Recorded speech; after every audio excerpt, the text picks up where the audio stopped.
Somewhere over the Atlantic, I woke to find my head on a stranger's shoulder. He didn't move, just kept his arm around the little girl sleeping between us, his eyes red from too many sleepless nights. By the time I learned why they were flying to London, I couldn't stop thinking about them. Emma Lawrence wasn't used to feeling this kind of exhaustion, the kind that seeps into your bones and makes even the smallest movements feel deliberate. As the youngest female CEO in her company's history, she had built a reputation for outworking everyone in the room, flying halfway around the world for a single negotiation, then catching the next flight to lead a board meeting without so much as a pause. This trip had been one of the worst in recent memory. 3 countries in 6 days, a blur of airports, conference rooms, and polite but relentless business dinners. Her calendar had been packed so tightly that meals had been reduced to whatever she could grab from hotel lobbies, and sleep was measured in stolen minutes between time zones. She'd been running purely on coffee, determination, and that constant hum of ambition that refused to let her slow down. When she finally boarded the red-eye flight from Toronto to London, her mind held only one goal: close her eyes, breathe, and let the hours pass without speaking to a soul. Even the act of sliding into her aisle seat felt like the first step toward relief. She set her sleek leather carry-on in the overhead bin, slipped off her heels, and tucked her designer coat neatly over her lap like a ritual meant to ward off the outside world. Only then did she glance toward the window seat. The man sitting there had the kind of smile that didn't seem rehearsed. It was warm, almost apologetic, and edged with the tiredness of someone who had been holding up too much for too long. Between them sat a small figure, a girl no older than 6 or 7, with a mop of dark curls spilling out from under the hood of an oversized sweatshirt.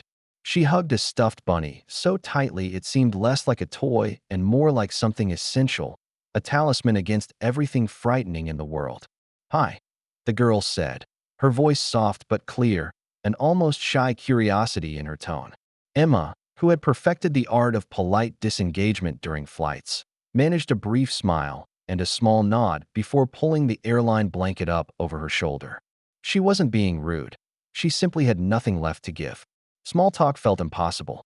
The cabin lights dimmed, the engine's low rumble filled the space, and within minutes the steady rhythm of flight became a lullaby she hadn't realized she needed. Emma's eyes drifted shut, the tension in her shoulders easing, the endless carousel of business concerns fading into background static. She didn't even notice when her head began to tilt toward the man beside her. Somewhere over the Atlantic, Emma stirred in that hazy space between sleep and waking. The dim cabin was quiet except for the occasional cough or shuffle of passengers shifting in their seats. It took her a moment to realize why her neck felt so oddly supported. Her head was resting on something solid, not the stiff curve of the seat, but a warmer, steadier surface. Her eyes opened just enough to see where she was. Her cheek was against the shoulder of the man in the window seat. The faint scent of his cologne mixed with the sharper smell of recycled cabin air. She drew in a breath, her body tensing as she straightened quickly. "Oh my God, I'm so sorry," she whispered, brushing at the edge of her blanket as though tidying herself could erase the intrusion. He turned to her, and the tired smile she had noticed earlier returned. Genuine, not the kind offered out of politeness. "Don't worry about it," he said softly, his voice low enough not to disturb the sleeping child between them. "You look like you needed the rest." Emma blinked, caught off guard by the easy kindness in his tone. She noticed then that his arm wasn't just resting idly on the armrest. It curved protectively around his daughter, his fingers lightly touching the edge of her stuffed bunny, as if making sure it stayed within her grasp. The little girl's breathing was deep and steady, her head resting against his side. Emma also noticed something else, the faint redness in his eyes, the way the skin beneath them was shadowed. These weren't just the marks of a long day. They were the signs of nights spent awake, probably worrying, probably doing everything possible to hold a world together for someone else. She found herself sitting back, more alert now but oddly reluctant to pull entirely away from the moment. There was something grounding about his presence, a quiet strength she couldn't quite define. She had spent the last several years surrounded by people who projected certainty as a kind of armor, executives who smiled like they had already won every negotiation. This man's calm felt different. It wasn't performance. It was lived. It made her curious. They began speaking in those slow, tentative steps that strangers often take on long flights. Not with questions, but with small exchanges that opened the door to more. At first, it was a comment about how still the little girl slept despite the occasional rattle of the plane. Then a remark about how rare it was for a flight to board so smoothly. It wasn't until the drink service had passed and the cabin lights dimmed further that Emma asked, quietly, "How old is she?" 6, he replied, glancing down at the child as if the number itself carried weight. "Her name's Sophie." Emma smiled faintly at the name, though she could see in his eyes that there was more behind it, something that made his gaze both proud and protective. "She's beautiful," she said, and meant it. "Thank you," he replied, his voice softening even further. He hesitated, then seemed to make a decision. "We're heading back to London. Sophie's scheduled for surgery in a few days." The words settled between them, and Emma's mind shifted sharply away from the corporate clutter she'd been living in for weeks. "Surgery?" she repeated gently. He nodded, glancing out the window briefly before speaking again. "She has a rare heart condition.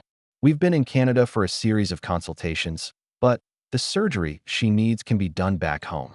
It's not something we could manage financially on our own anymore."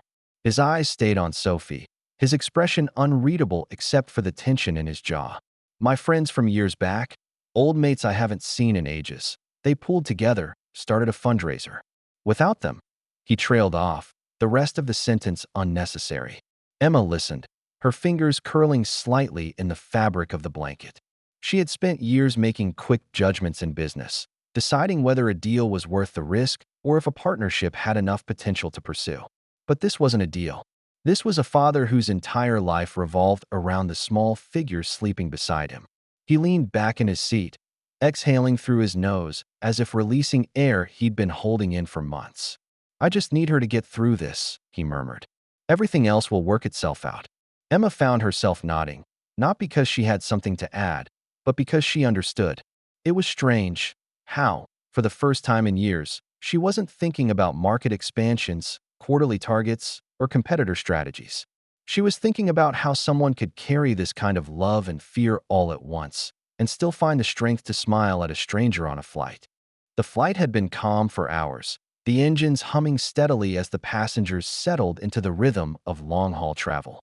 Most of the cabin was dark now, lit only by the soft glow of reading lights here and there. Emma had drifted in and out of light sleep, her mind turning over Daniel's words more than she expected. It happened without warning, a sharp jolt that rattled the trays and made the overhead bins creak. The plane shifted in the air, the smooth hum replaced by a deeper roar. A few passengers gasped. Somewhere behind them, a drink cart clinked loudly as it hit the galley wall. Sophie woke with a start. Her wide eyes darted around the dim cabin, confusion quickly giving way to fear. Her small hands clutched the stuffed bunny tighter, her lower lip trembling. "It's okay, sweetheart," Daniel whispered, his hand moving instinctively to her hair.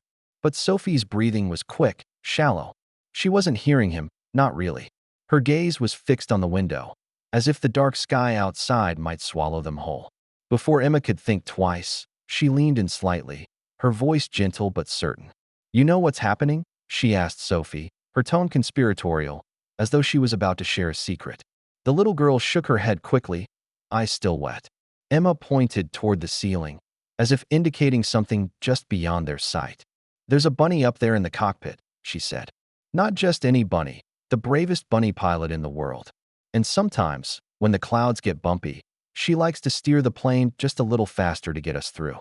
It feels wobbly because she's dodging cloud monsters." Sophie blinked, her tears slowing as she tried to imagine it. "A bunny pilot?" she repeated, almost a whisper. "That's right," Emma said, nodding with complete seriousness. "She's wearing goggles and a tiny leather jacket, and she's holding the wheel with both paws. She's very, very good at her job. And you know what?" Sophie tilted her head, waiting. "She told me." Emma continued, leaning closer as if sharing a classified mission, "that there's a very important passenger on board tonight. A girl with curly hair and a stuffed bunny. The bunny pilot says she's steering extra carefully just for you." The fear in Sophie's eyes wavered, replaced by the beginnings of a smile. She hugged her stuffed bunny a little differently now, not in desperation, but as if they were both in on the same adventure. A small giggle escaped her, surprising even herself. Daniel glanced at Emma, his mouth curving into a quiet, grateful smile. He didn't interrupt, just let the moment unfold. The turbulence smoothed out within minutes, but Sophie kept watching Emma with a soft, sleepy curiosity until her eyes finally fluttered closed again. Emma sat back, feeling an odd warmth settle in her chest. It wasn't pride, exactly, more like the quiet satisfaction of having been in the right place at the right time, with exactly the right words. By the time the captain announced their descent into Heathrow, the cabin had begun to stir with the familiar shuffle of passengers collecting bags, smoothing hair, and checking their phones for the first time in hours. Outside the window, the first gray hints of London morning pressed against the clouds, a muted light that made the plane's interior seem warmer by contrast. Sophie was still half asleep, her head heavy against Daniel's side, the stuffed bunny's ears bent from the night's grip. Daniel gently smoothed her hair, his movements slow so as not to wake her fully. Emma watched out of the corner of her eye, not wanting to intrude, yet finding herself reluctant for the flight to end. When the wheels touched down with a soft thud, Sophie stirred, blinking up at her father before noticing Emma. She gave a small, drowsy smile, the kind that carried the memory of the brave bunny pilot, without words. Emma returned it, feeling an odd pang she couldn't quite name.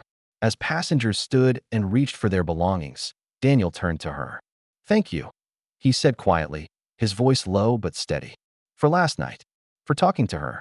You didn't have to do that. Most people, they just ignore us." Emma shook her head. "It wasn't nothing," she replied. "And for the record, I think she's braver than most adults I know." Daniel smiled faintly at that, shifting Sophie's bag onto his shoulder. There was a brief moment, a pause where it seemed like he might say more, but then the line of people in the aisle moved forward, breaking the moment apart. In the terminal, they walked together for a short stretch before their paths naturally diverged. Emma gave Sophie a small wave, and the girl lifted her bunny's paw in return, a silent farewell. Then they were gone into the crowd. Later that morning, Emma sat in the quiet of her London office, the city just beginning its day beyond the tall windows. She had a meeting in less than an hour. Her assistant had already left 2 voicemails, and the usual stack of reports waited on her desk. But instead of reaching for them, she reached for her phone. "Find out the hospital," she told her assistant when she finally returned the call. "The surgeon, the schedule, everything. And make sure the bill, every single cent, is covered." Anonymously, her assistant hesitated for just a second before replying, "Of course." When Emma hung up, she sat back in her chair and stared at the skyline. Deals and deadlines could wait. This, she thought, mattered more. 2 weeks later, London was caught in one of those damp, wind-stirred afternoons that made the air feel colder than the temperature suggested. Inside the hospital lobby, the warmth of the heating met the smell of disinfectant, the echo of hurried footsteps, and the soft beeping of machines filtering from nearby corridors. Daniel stood at the reception desk with Sophie's small hand clasped in his, her other arm cradling the ever-present bunny. She was wearing a new knit hat, pulled down over her curls, and her coat hung a little loose, the kind of fit that hinted at the weight she'd lost in recent months. The receptionist, a woman in her 50s with a kind but brisk manner, returned from the back office holding a plain white envelope. "Mr. Evans?" she asked, glancing up from the file in her hand. "That's me," Daniel said, adjusting Sophie's coat as she leaned sleepily against him. "This just came in for you." She slid the envelope across the counter. "You'll want to read it." Daniel frowned, accepting it with a cautious nod. It wasn't heavy, just a single folded letter inside, but something about the receptionist's tone made him pause. He opened it carefully, smoothing the paper against the counter as Sophie watched. The words were brief, written in neat, deliberate handwriting. "The full cost of Sophie's surgery and associated care has been paid in full. For the brave bunny pilot and the dad who never stops flying beside her." Daniel read it twice, his throat tightening on the second pass. Paid in full were words he hadn't dared to imagine seeing, let alone like this. His first thought was of the long nights worrying about invoices, of the numbers he'd scribbled on scrap paper, trying to make the math work. His second thought was a silent, fervent thank you to whoever had done this, a stranger who somehow knew not just their situation, but their story. Sophie tugged gently at his sleeve. What does it say, Daddy? He crouched down so they were eye level. It says someone wanted to help us, he said, his voice thick. They took care of everything, so we can just focus on you getting better. She tilted her head. Was it the bunny pilot? Daniel smiled faintly, blinking hard. Maybe it was. He folded the letter with care, tucking it into the inside pocket of his jacket like something fragile. Whoever had written it had chosen not to sign their name, and somehow that made it feel even more personal. A kindness given without expectation, without strings. As he led Sophie toward the elevators, he couldn't stop glancing at her, imagining a future where her cheeks were rosy again, where her laugh wasn't followed by a quick breath to catch herself. And now, for the first time in months, that future felt possible. Months had passed since that red-eye flight, and for Emma, the memory had quietly settled into the background of her busy life. Not forgotten, but stored in the part of her mind reserved for moments she didn't want to lose. She hadn't expected to hear anything more. That was the nature of anonymous acts. They ended in silence. It was a Tuesday morning when her assistant walked in, a small stack of mail in hand. This one's different, she said, placing a single postcard on the desk before heading out. Emma glanced at it, distracted at first by the dozen unread emails still glowing on her screen. But then the image registered. It was a photograph, a sunlit park, the grass a deep green that could only belong to early summer. In the foreground, a little girl stood grinning at the camera, her dark curls loose under the brim of a straw hat. She was holding the same well-worn stuffed bunny from the flight, its ears still bent the same way. Behind her stood Daniel, one hand on her shoulder, his smile wide and unguarded in a way Emma hadn't seen before. He looked healthier, lighter somehow, as though months of worry had been lifted from him. Emma turned the postcard over. On the back, in the same neat handwriting she remembered from the letter at the hospital, were just a few lines. I don't know who you are, but you saved my world. Thank you. She read it twice, then a third time, her thumb brushing over the words as if to feel their weight. No names, no dates, no details, just gratitude distilled into its simplest form. For a long moment, she sat still in her office, the city moving beyond the windows. She could have placed the postcard in a drawer, somewhere safe but hidden. Instead, she kept it in her hand, knowing exactly where it belonged. Emma rose from her chair, postcard still in hand, and crossed to the shelf behind her desk. The top row was a curated display of her professional life. Glass awards etched with her name, framed certificates from industry associations, and photographs from company milestones. Each one represented a victory she had fought hard for, late nights and early mornings distilled into something you could hold in your hands. In the center of the shelf sat her most recent accolade, a polished, framed plaque marking her as CEO of the Year. The brass plate gleamed under the morning light, its neat lettering reflecting her drive, her skill, and the public recognition she had worked years to earn. But as she looked at it now, her gaze drifted to the empty space beside it, a space just wide enough for the postcard. She set it there, leaning it carefully against the frame. The contrast was almost absurd. On one side, the formal weight of a corporate award. On the other, a simple card showing a little girl with a stuffed bunny in the sunlight. Emma stepped back, taking in the sight. The award told the story of what she could accomplish in the boardroom. The postcard told the story of what she could change outside it. And, as she stood there, she realized the latter made her chest feel fuller, warmer. Her phone buzzed on the desk, an incoming call flashing from a high-profile client she'd been courting for weeks. She let it ring twice before answering, casting one more glance at the postcard as she picked up. There would always be targets to hit, markets to expand, and competitors to outpace. Those were constants in her world. But this was something else entirely. A reminder that success wasn't only about the deals you closed or the numbers you posted at quarter's end. Sometimes, it was about the lives you touched quietly, without fanfare, without expecting anything in return. And as she began the call, her eyes returned to Sophie's smile on that summer day, and to the words that had no signature but carried more meaning than any she'd received in her career. You saved my world.